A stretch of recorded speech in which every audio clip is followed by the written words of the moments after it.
In this box is my new GoPro Hero 9 Black. You guys have been seeing some footage from the camera for a few weeks and seem to be enjoying it. Today, we'll go over what you get with the camera, my settings, and I'll take you for a ride comparing some footage and ask you what you guys think of different clips. First off is what's in the box. I bought the $50 more bundle package over the camera in return for an extra battery, handheld grip, and some extra mounts. With this option, you get 2 screws to secure the camera, 2 different types of mounts, and 1 sticky pad that attaches to your helmet or something else. The grip comes only with the bundle pack, and there's also a clip-on magnet mount. You get 2 batteries which are bigger than the previous cameras, as well as a SanDisk 32GB memory card. I switched mine out for the 128 on my Hero 7 because they're compatible with each other. And of course, you get the action camera too. Let's get this beauty ready for use by taking it out of the package and charging it.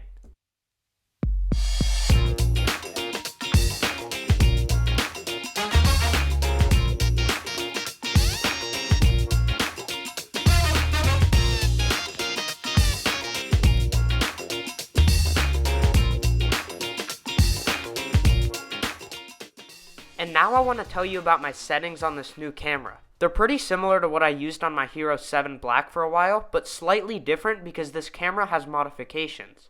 Hey guys, today pretty much I just wanted to show you my settings on my Hero 9 Black. So let's start off by showing you what I actually film in, which is 4K 60. And I use the wide lens because it doesn't support super view. And it tends to show that wide shows steepness a little more, which I think is cool. I mean, most of the runs that I do are speed, but when it's steep, I like to show a little bit more than with super view. For hyper smooth, I'm just using on. I don't like using the boost because the angle and the field of view is a lot smaller. So just on, not boost there. And then you scroll down to Pro Tune here. Bitrate high and shutter auto. Bitrate you have to do high because that's just what's gonna get your footage to actually look really good. For EV comp, right now I'm using -1.5, but it switches between -0.5 and -1.5 depending on the brightness of where I am, because that's controlling the actual brightness of where you are. White balance, I have it set to 5500 right now. On a much cooler day where you need to warm up the image a little bit, you can use 6000, and I find that does a pretty good job, but right now it's pretty neutral, so I'm using 5500. For the ISO minimum, I'm using 100, and for the maximum, I'm using 3200. Now, what I didn't know is that 3200 ISO actually makes your stabilization better, because I was using, I think, 400 for a while, and it's a lot better now, and it's less choppy, I've noticed, and it just looks better overall. For sharpness, I'm using low, and a common misconception here is that sharpness controls the quality of your image, but it doesn't. It's kind of hard to explain, but if you want not pixelated footage, then that's in bitrate, not here. For color, this is very important. You have to use flat color profile.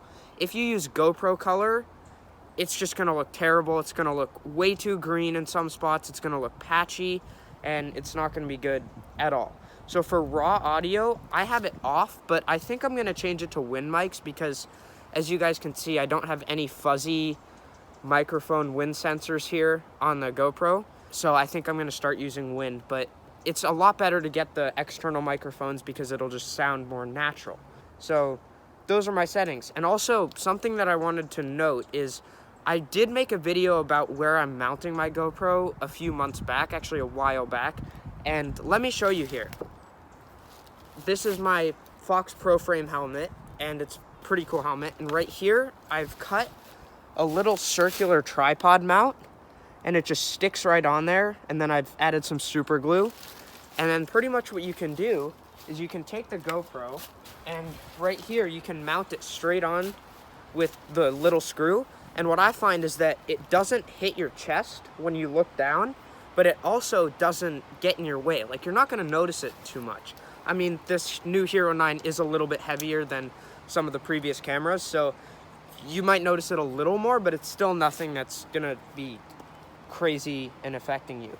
And another thing that I really find important is if you want that perfect angle where it shows you a little bit of your front wheel, then you have to make sure, on this helmet at least, that you have a straight line between here and the GoPro.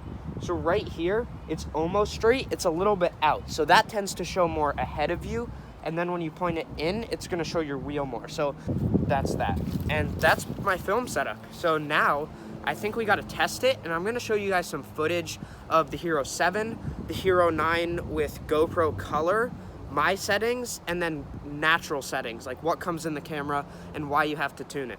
So thank you for watching this little segment of my settings, and I hope you enjoyed it. So let's go test it out. Oh, wet wood. This is scary, but we can still do this. So it's pretty windy right now. Not anything that's gonna affect me on the jumps, but you guys should be able to hear it. And right here is the settings that I usually use. So let's just see what you think.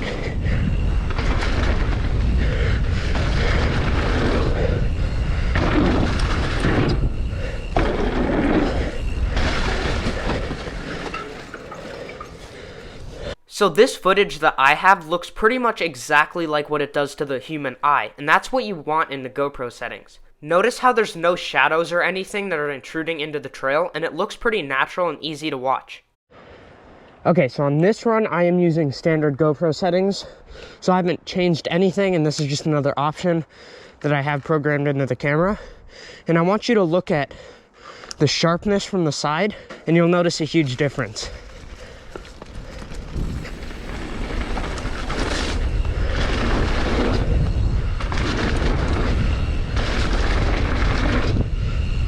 This example shows how much tuning can do. The EV comp makes it too bright, and the entire shot is way oversaturated. Keep in mind that I haven't color corrected either of these shots. That's something you can really do to dial in your footage. Okay, so I just noticed that there's no puddles on Silly Sausage, so we're gonna try that with both settings, and then I will show you the Hero 7 on Crazy Train and this, and you guys can tell me what you think.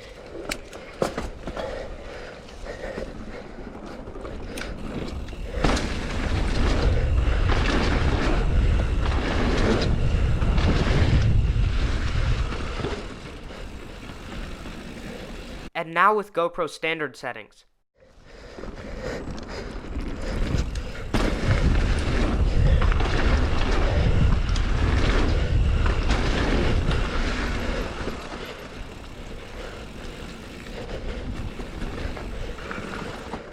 Oh, that run was actually really similar to the first. For the Hero 7, I tried to pick a day that was very similar weather to what I tested on the Hero 9 so that I could get it to look as good as possible. It's also probably a good idea to note that the settings are my standard settings.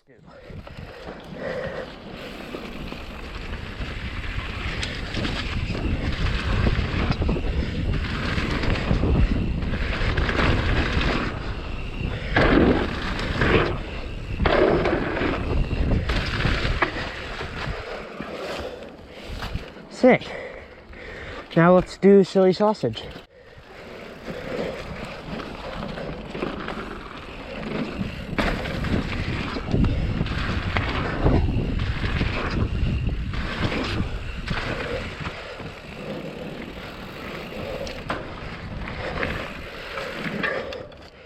The differences I noticed between the Hero 7 and Hero 9 are first sharpness.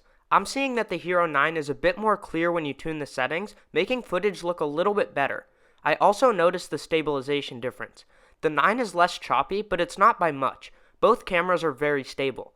And I think the most obvious difference is wind noise. The Hero 9 just sounds more clear and raw, whereas the 7 sounds great, but the wind reduction isn't as good.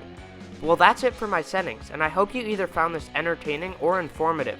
Next week, we're back at the trails for a build video. Thanks for watching, and I'll see you all next week.